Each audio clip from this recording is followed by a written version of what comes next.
Bera of California. Thank you, Mr. Chairman. Thank you to the witnesses.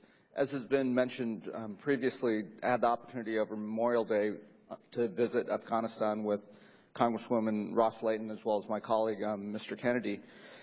When we were there, we met some of the most remarkable young men and women in our troops, and I really do want to praise our troops for meeting every mission and for the wonderful job that they've done.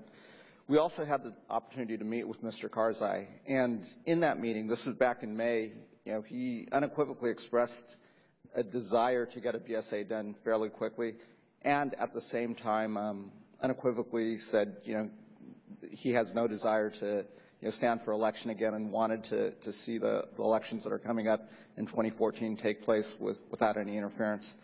Given that the Loya Jirga has supported the BSA and now Mr. Karzai is backtracking, I would make the observation that he happens to be who we have to negotiate with, but he's not someone that I would call him a broker and an easy one to negotiate with. I also had the opportunity to visit India and chat with our allies in India who have made significant investments in Afghanistan. Over $2 billion in investments in infrastructure and projects like the Salma Dam and others. Also have had the opportunity to meet with business groups like CII and FICCI and major Indian multinationals like the Tata Group and the Mahindra Group that are interested in making investments and helping fill the void that will occur regardless of whether there's a BSA or not as we start to draw down our own investments. Their major concern, though, is the security situation there. In addition, as I've met with the Indian government and Indian dignitaries, there's also a very real concern that hardened, trained jihadi fighters will start shifting over to the Indian-Pakistan border, where we're already seeing a flare-up and increasing incidents. Given that, and maybe this is a question for Ambassador Dobbins, what can we do, working with India to, one, continue to maintain an economic structure in Afghanistan? Again, I do worry about as we draw down significant economic resources are going to come with that, as well as working with India on the Indian-Pakistan border as some of these fighters shift over. I'm not sure Pakistan has control over these fighters either. So, Ambassador Dobbins, your perspective. We do work closely with India on Afghan issues. I met with the Indian Foreign Secretary yesterday on this, for instance. President Karzai is visiting India later this week. For a state visit, in fact. India has a significant aid program and significant investments to the extent probably the greatest contribution India could make and Pakistan can make in Afghanistan is improving their bilateral relationship. Improved relationships between India and Pakistan will have two effects on Afghanistan. One effect is it will greatly increase the access of Afghan trade to India via Pakistan.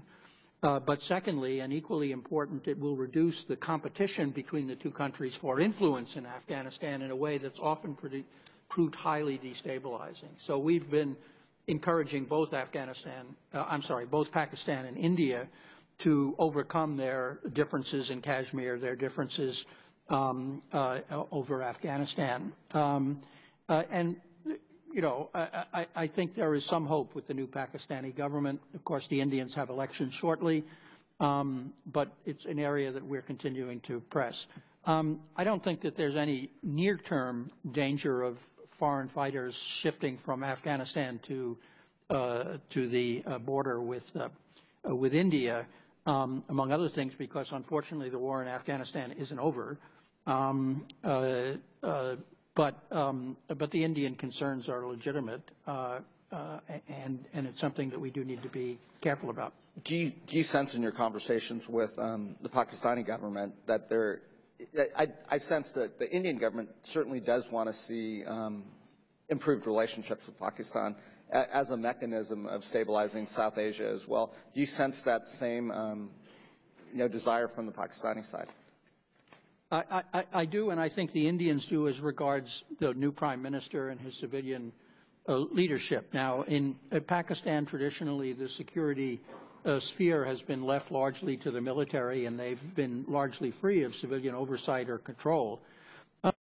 Last time Nawaz Sharif tried to exercise that kind of control, he was overthrown by General Musharraf. So he has to be careful about how quickly he moves to assert civilian control of the military and a stronger civilian role in designing and implementing Pakistan's national security policy. I think the Indians, he has expressed himself very clearly that Pakistan can't be secure unless Afghanistan is at peace and relations with India are improved. And he's tried to move in both directions. I think the Indian government takes him at face value and believes he's sincere. They're a little skeptical that he will prevail in exercising enough influence over the Pakistani military. And we'll just have to wait and see. But we give him a fair chance of being able to do so, among other things because the Pakistani military now realize that their biggest threat is internal, and they realize that they need the political leadership to take responsibility for the kinds of sometimes harsh measures that will be needed to deal with that internal threat. Okay, great. Thank you.